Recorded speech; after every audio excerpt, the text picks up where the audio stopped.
Me personally, this isn't biased. I think I think Leicester got robbed in that game, man.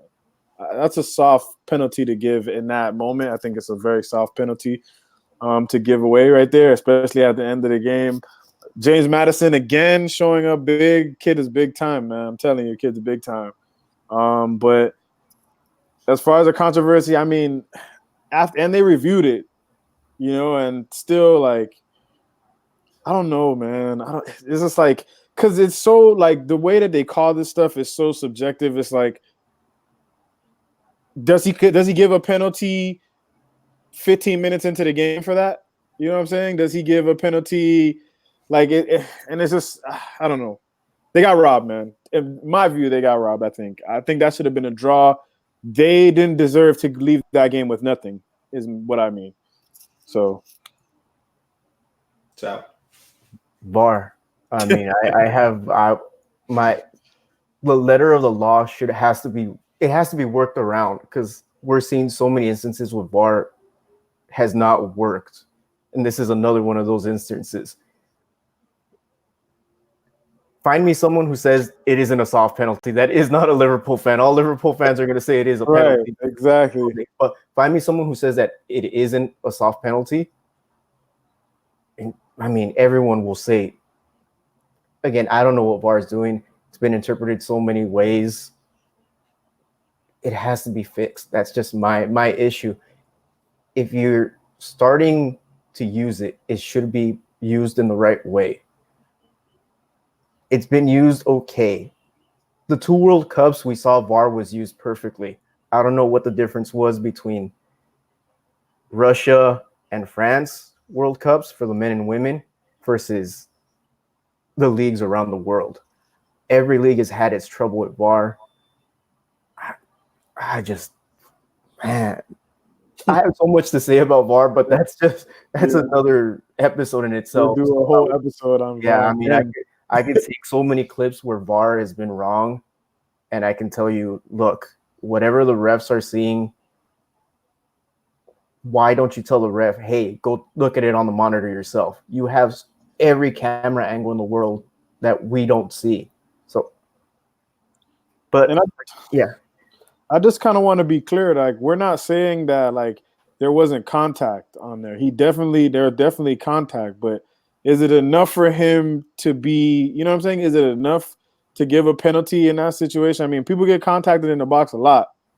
Some harder than that. You know what I'm saying? I mean, he definitely sells it. Yeah, he did. You know what I mean? But and like I said, it's just, how do you give that? I don't know. It just doesn't add up to me. Yeah, I don't understand when you look at that penalty that was given for Liverpool, and then you look at the penalty that we go back to the game that we just spoke about, Arsenal versus Bournemouth, the Pepe penalty that should have been given but wasn't. Pepe loses. Well, the ball gets touched, but he still wins control of the ball to go forward, but the guy literally grabs him and takes him down. Mm-hmm. You're literally stopping the guy from getting the ball. Penalty. Like, there's no ifs, ands, or buts about it. You just slam him down. Here, it's a little bit crazy in the box. He just throws his foot out, and he doesn't really even touch him. It's like you said, the acting that Mane gives sells the ref, and then I believe sells the guy watching the ref watching the VAR. Like, there's no other way around it. And it's just like, what, 10, 20 seconds left of stoppage time, and you're gonna go and give it that way. It's just like, like I kind of wanted to like jump through the screen and just punch clock in the face, because like, dude, you're like celebrating. Like, it's kind of like, it's like a shit way to win, to be honest. Yeah, man. Yeah, it was just disgusting. I called the 1-1 draw, like you said. Leicester should have walked away with at least that point. You can't even hold your head up high like after losing that way. It's shameless. They're gonna win the league, man. Yeah, it's the end of the world is coming. Be prepared. Liverpool. Oh yeah. At this rate, Liverpool. Be prepared. It's early to call, but yes, the way we'll get into the next game and as to why they're gonna win the league. But Yeah, The end is near. The they're not. end is near. When you get these kind of calls and you haven't lost yet, it's just you're rolling in the right direction to hoist the trophy at the end of the season. I'll take it back to what you said. It's being checked in wherever the bar is, in the truck, up in whatever little building they're in. But if it can't be called by the VAR, by those refs in the room, you have to call it back to a ref on the field to go check the video. So I'm not sure why they didn't say, oh, we still can't find it inconclusive. Go check the video yourself. We'll send you all the angles. If you still feel it's a penalty, then all right, good. That's my issue with it. He didn't check the video. I mean, so they do that in the Premier League? Because I haven't once seen that go down when they're like, oh yeah, do the little box thing, and then they're gonna run to the screen. Yeah, it's there. It's in the letter of the law. So I haven't seen it either. So I'm wondering why they haven't. Yeah. So normally, like I've seen, like he'll get the call from VAR in his ear, and then once they say, "Hey, you need to take a look at this," boom, he'll do it, and then he'll run to the screen himself. Okay. But they didn't. He never ran to the screen. No, that's what I'm saying. So yeah, you've seen them approach the screen before, like I've seen them approach the screen several times. Yeah, okay. Mm-hmm. Because every time I've caught a game, never seen it happen. So. You know what? That's crazy. Did they approach? They're not using it in the cups, right? The Europa League's not using it. I know the Europa League's not using it. Yeah, but they're using it. I've seen them go to the screen. I've seen them. Champions League, they are. Yeah. Champions League, they are. Yeah. Yeah, I've seen them go to the screens before, man. Okay. Well, VAR strikes again. I believe us three have a very deep, loving relationship with VAR. So yeah, love hate. Well, I'm trying to be somewhat sarcastic, but yeah. So we'll get away from talking about that horde team, Liverpool. I was about to say congratulations, but I want to have some hope that they stumble somehow. So we move on. But before we move on, I got to do, because I haven't done it in a little bit, a Guardiola water break. Bringing it back. We have to bring her back because what just happened this week. I didn't notice him doing it, but I'm gonna do it for him if he did not, because I'm gonna pretend that even though I don't like him. But that was a Guardiola water break. We got it done. I feel, nice.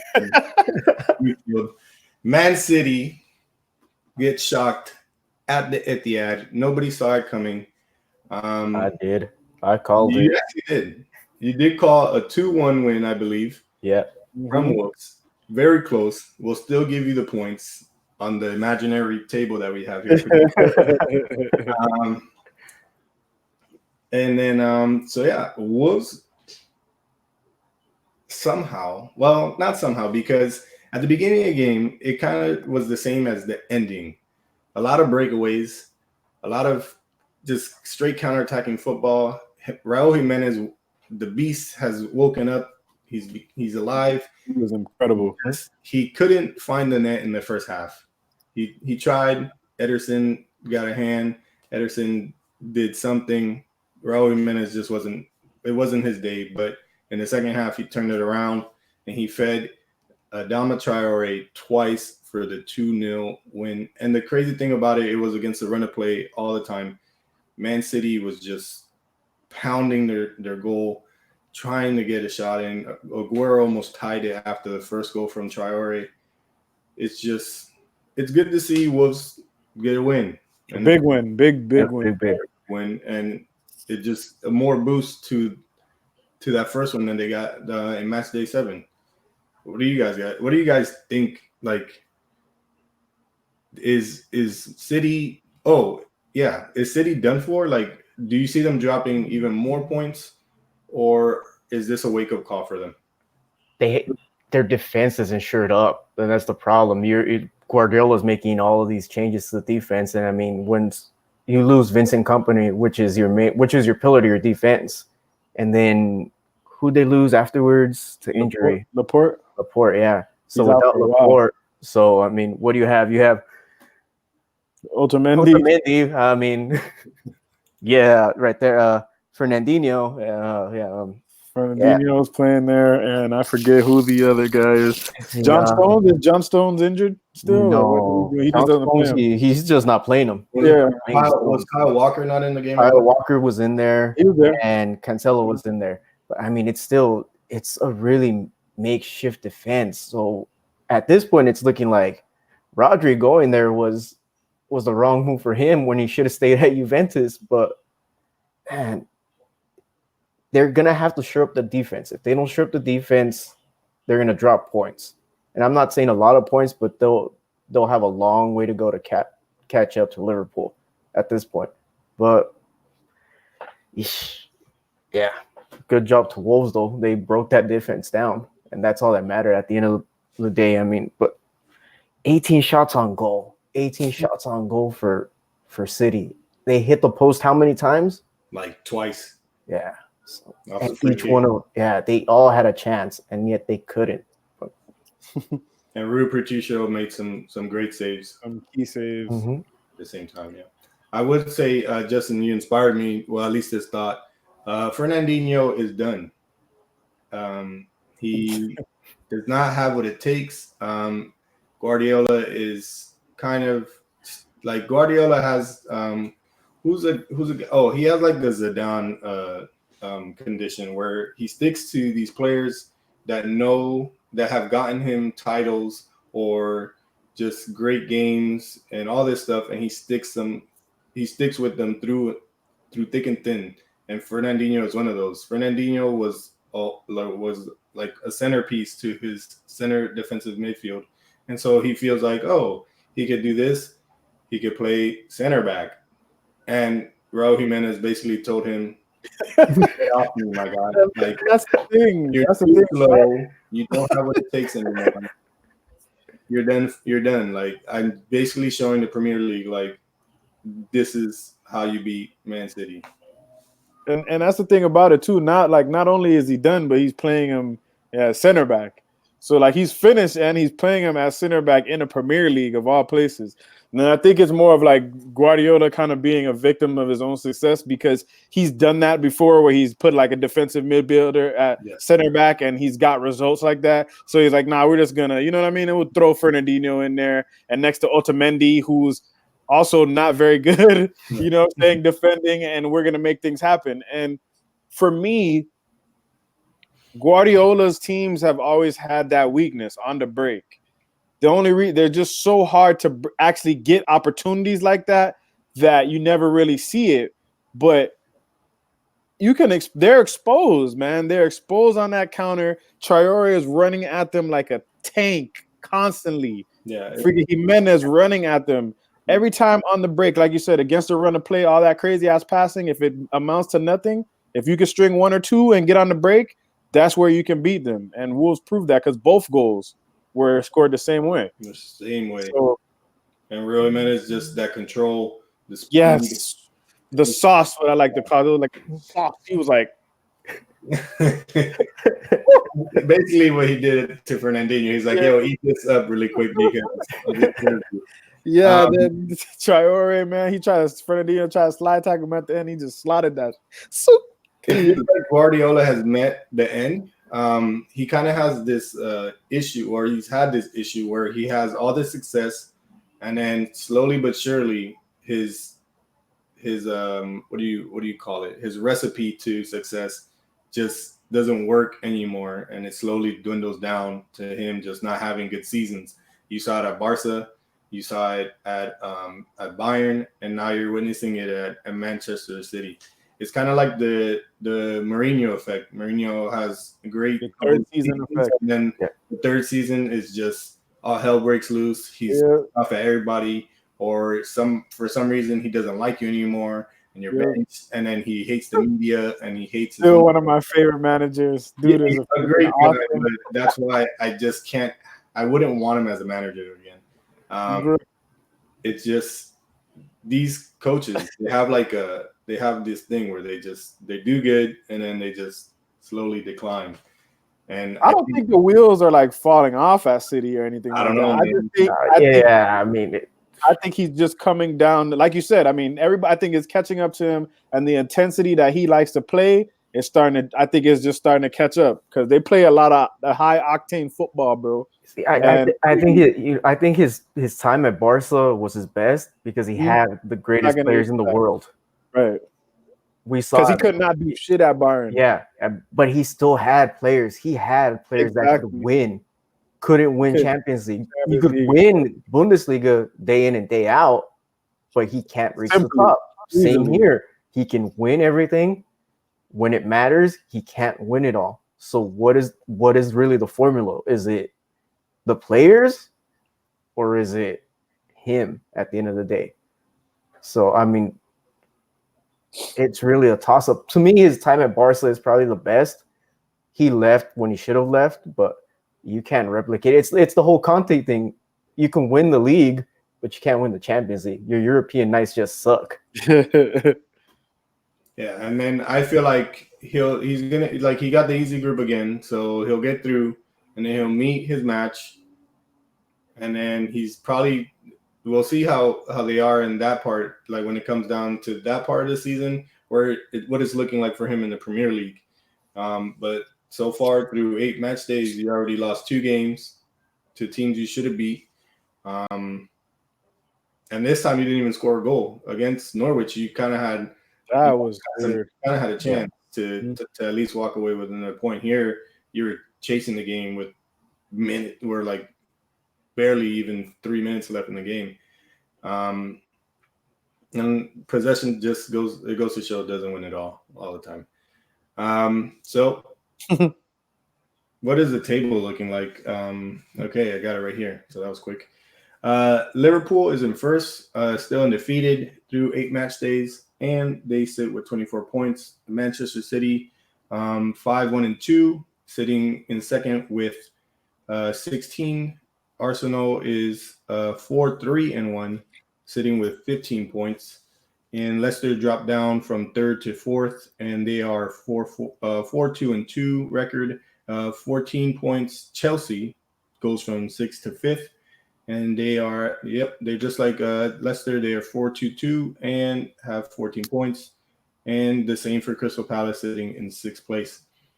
And then in the relegation, we have Everton sitting with a record of 2-1-5 and 7 points. Norwich, 2 wins, no draws, 6 losses, 6 points. And Watford, 3 draws, well, no wins, 3 draws, and 5 losses, sitting with 3 points in the 20th spot.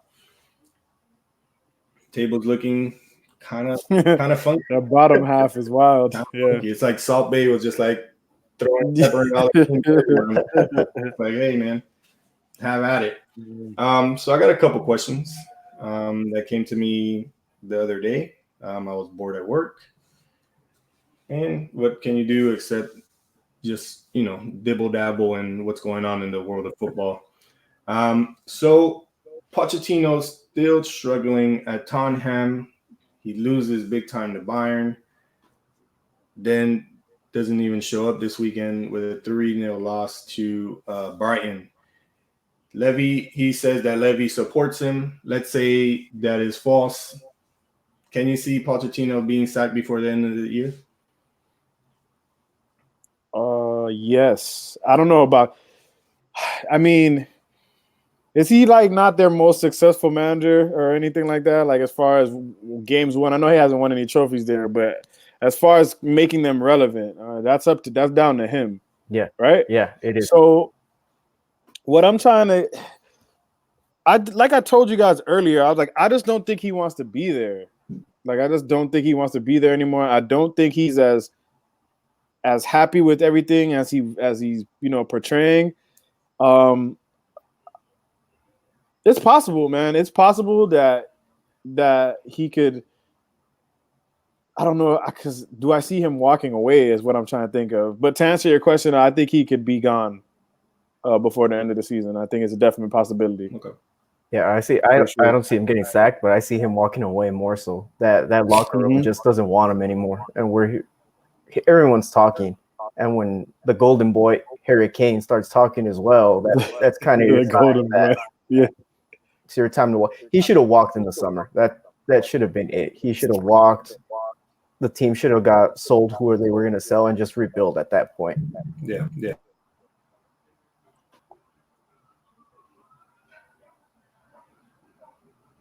Oh, he's muted. Yeah. You muted us. I'm back. Yeah. Sorry, I was just trying to move something, and I guess everything goes down the hill. So Poch could walk away or be sacked. Those are two possibilities. I see him most likely being sacked. I don't think you'd walk away for money, especially the kind of pay that you're getting in the Premier League. It sounds kind of greedy, but at the end of the day, you're in charge of one of the should be top 6 teams in the league. So you probably just play it out till the Levy's just like, you know what? I don't know if it's you or not, but I can't have you sitting in that chair anymore, and it's time for you to get going. This goes kind of to you, Justin. So Man U continues to sink, hypothetically speaking. Ole gets dropped. Can you see Pochettino being one of the top candidates to overtake? Yeah, I could see that. It's kind of like it seems like it's kind of on the cards now, like it's brewing, because both of their failures are kind of coinciding at the same damn time, and it looks like it's probably. I mean, honestly, like as much as I like Ali and I believe that he had the right idea and was the man, results are what really matter. And if we're not getting them, he's probably going to be gone before Christmas. So I've been seeing Allegri, Pochettino, and now they're quoting some rumors about Laurent Blanc. What's the dude that Salzburg that coaches Salzburg? The young dude. There's rumors that we're grooming him to be the next baby. He's supposed to be the baby Mourinho or whatnot. So those are things in the works. But I can definitely see Pochettino coming in, and it's a real possibility. But again, he'll be another manager at the whims of Ed Woodward and the board. So does it seem crazy that Lampard is having a better season than managers experienced as Pochettino? And well, you can't really say Ole's experience, but he did kind of have a good run of form first coming into the Man U side. Based off what Ollie did when he first came in and Lampard's lack of experience, I'm actually shocked because I thought he was going to struggle a lot. So I'm actually surprised by that, and more power to him. He's doing great. Yeah, it's just a very interesting first. I don't know. There's how many matches in the Premier League? 38, 39? 38. So we're already 8 games through. Yeah, I really can't make a fraction out of that, but we're like 1/8, I guess. I don't know. Yeah, around there. Something like that, right? So yeah, and Lampard kind of has the better of Pochettino and Ole, which you would have figured it would have been the other way around, as we just said. I did have a question: will Liverpool win the title at this pace? We kind of all answered it earlier. Who's stopping them? Because VAR's certainly not stopping them. So here's my question: will it be one of those invincible seasons where they lose no games? For the sake of any Arsenal fan, I hope not, because I refuse to believe it. Yes, like if you're an Arsenal fan, you hold on to that memory. Like it's something very special to you. You know what I'm saying? Like, it was never done before. And then like it's kind of like saying like if an NFL team went undefeated, a Dolphin fan can't be like, "Hey, we went undefeated," because fan can be like, "Yeah, we did too." Like big deal, you know. So hopefully not. But like I said, VAR's not stopping them. Who's gonna stop them? So, and then I can tell you who stops them. An infight between Salah and Mane. Yeah, right. That'll stop them. But from watching the last game, they had like a little meetup at the top of the box, and Mane was like kind of like left it for Salah. It was kind of like okay, like whatever, you could take a shot. It didn't really seem like it was like, oh, I'm gonna take this shot and both of their feet collide, and it's a big issue. They kind of seem to be not having an issue, but no, they're cool, man. I don't think it was. I think it was just Mane's a competitor, and he kind of just blew up, and then the media takes it like, oh, he wants to kill him or something. It wasn't. I don't think it's that big of a deal. no, yeah, I don't think so either. But at the end of the day, this kind of does seem like Mane's ear, and Salah could probably ask himself a question or two when he's at home. So there's a couple of coaches that I put on a hot seat. I want to see if you guys agree. The first one of them is Marco Silva. The next one is Daniel Fark, and we already said this, Mauricio Pochettino. I put Ole there as well, and we have Ralph Hasenhuttl. I can't think his name. I believe he's a Southampton manager. Do you guys think all those names kind of fit a hot seat take? Yeah. Yeah, I think so. I mean, anybody that's managing Southampton at this point is on the hot seat. You're coming in with that seat hot already. The one that surprised me the most is Marco Silva. Like, Same. Yeah. What happened? What's going on? I'm not sure, man. So I don't know. Maybe you can explain it. I can't explain it either. It's one of those turnarounds of you have a great season, and then all of a sudden you just boom. I mean, it happens to probably the best of us. I mean, how many coaches haven't gone through a great season just to like have a bad season afterwards? So yeah, they're just so underachieving. I don't understand like what it is about them. They have good players. They do. I mean, they should be above United. They should be in the top 10, but they're surprisingly in the bottom 3. Hopefully we'll see some turn around. We might get a little bit of wind of Marco Silva being let go, but that's only talk here. We don't really know, but he's not having a great start, and Everton might want to take a look at it. So that was really that. I guess we can get into what matches do you think coming up after the international break that we can look forward to?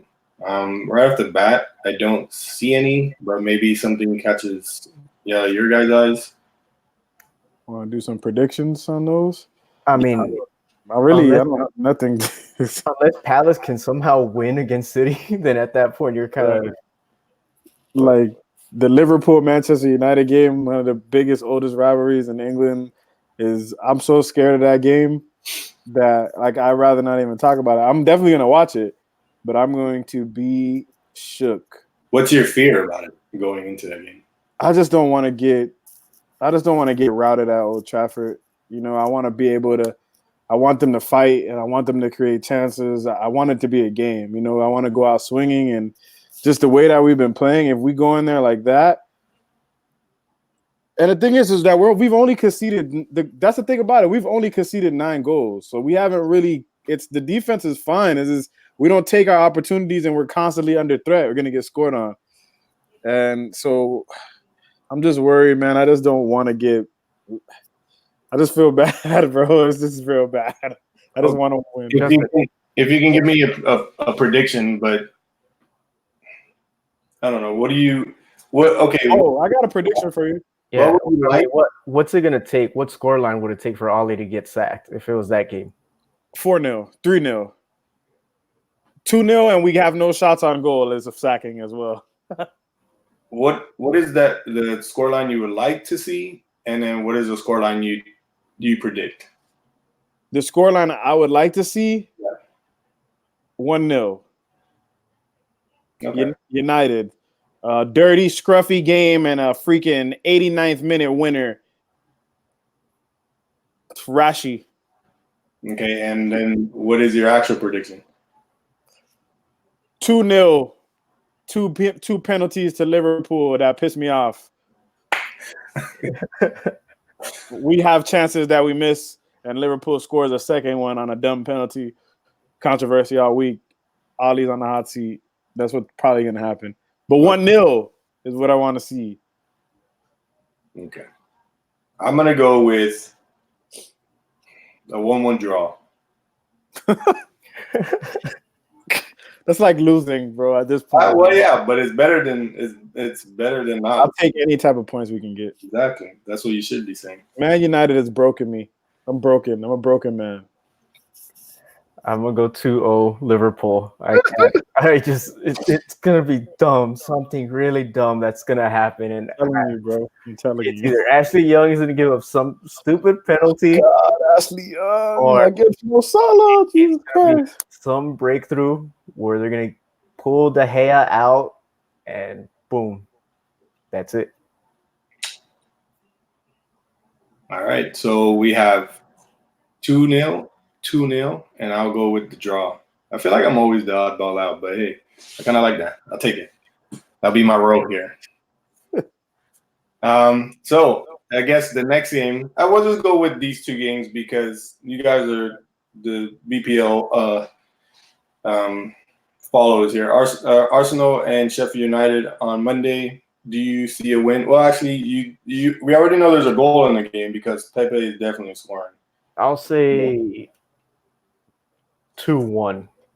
2-1. Sheffield is actually looking decent, so I'll give it 2-1. I'm gonna get controversial. No, I won't get controversial on this. I mean, you know what? David Luiz somehow makes a dumb play.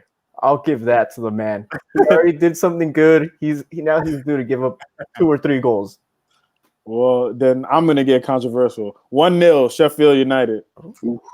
David Luiz own goal. A lot of bold statements being made here with David Luiz at the forefront. I'm not going to go to draw. I'm going to go with a 2-1 win for Sheffield United. Oh. They pull rabbits out of the hat quite recently a lot. Playing good. We really didn't see them winning as much as we have, or at least being in the table where they're at right now. They pull a shocker. Well, and it's also at home for them, so maybe the home field advantage plays into it and gives them a go. And I really don't like to see Arsenal lose. He's an Arsenal fan, man. Oh, this way. No, I'm not. He's Arsenal. Out because of Ceballos.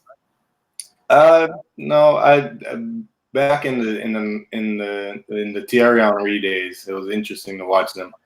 But yeah, I'm gonna go with 2-1 Sheffield United win.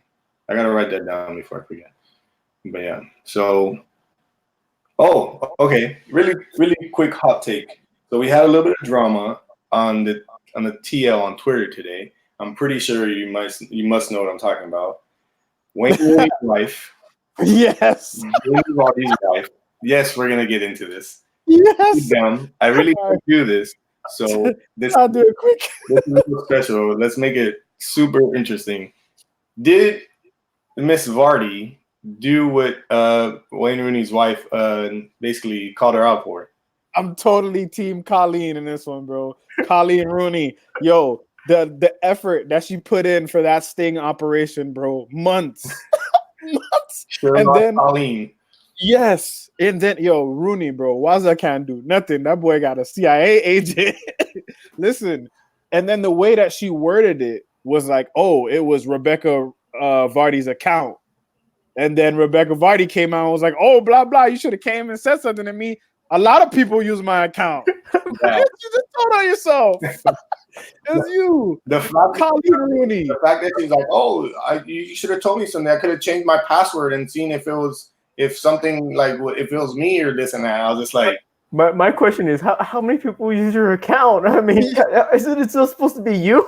yeah, it makes no sense. Yo, team A, Colleen Rooney, man. What I want to know is why are you even like talking to the sun like that? Like, what's the big deal? Like, you're friends, but like, do you not like her? Is there something about Colleen that we don't know? It was weird. Colleen Rooney, director of football, Man United, make it happen. It was a great laugh, and it was. I just loved all the memes that we saw. Oh yeah, it's fantastic. Yeah, it was. But that's our take, Team Colleen. We're here for you. subscribe, please. Thank you. And so that concludes match day 8. We have a very boring week and a half to wait till we get to see more Premier League football. We have the 2 predictions that we're going to focus on, and on the side, we will see if City wakes up or if they continue to fall down the table. It would be interesting, though, side note, if they lose and Arsenal jumps in the second. That'd be kind of interesting. Interesting for who? For Arsenal, okay. Yeah, I know. Arsenal stays in 4th, right? The last couple seasons, they've been doing this, right? Untypical Arsenal. Mm-hmm. So to see them in 2nd, well, I guess we've seen them there before, and they just kind of flopped. Like Arsenal. Yeah. Yeah. I mean, that year Leicester won it. I mean, yeah, that was pretty bad. But yeah, that'll be interesting. Anyways, episode 10. Anything you guys want to say to conclude? Episode 10 on the horizon, and you know what to do already. Follow at FieldTalk _Benzi, at FieldTalk just @ Sal Talk Soccer. FieldTalk. We out here. Episode 10 coming soon. We're probably gonna have confettis and balloons, animals. I don't know. Ooh, balloons. That actually sounds like a good idea. Yeah. Watch the Australian League, people. The A-League kicks off on Friday. There you go. Nice out there. Watch the A-League. Where can we watch it, though, Sal? ESPN Plus. All matches on ESPN Plus. Just like you can watch the Eredivisie, anything you want. But A-League is not. How can I say? They're not on international duty these weeks. So go watch it if you're bored. A-League. Hey, A-League. We'll definitely keep an eye on that. Sal will entertain us with some A-League on the side on Twitter. Sal's your A-League guy. Let's put it that way. I will. Yeah, I will. I mean, there's a lot of dumb mascots in the A-League that are great to make fun of. Like ketchup bottles for Central Coast Mariners. Oh yeah, I'm definitely probably gonna keep they have a ketchup bottle and a mustard bottle. I don't know what they are, but it's 2 bottles of ketchup. It's interesting they don't have like a Vegemite bottle or something. That would have been great.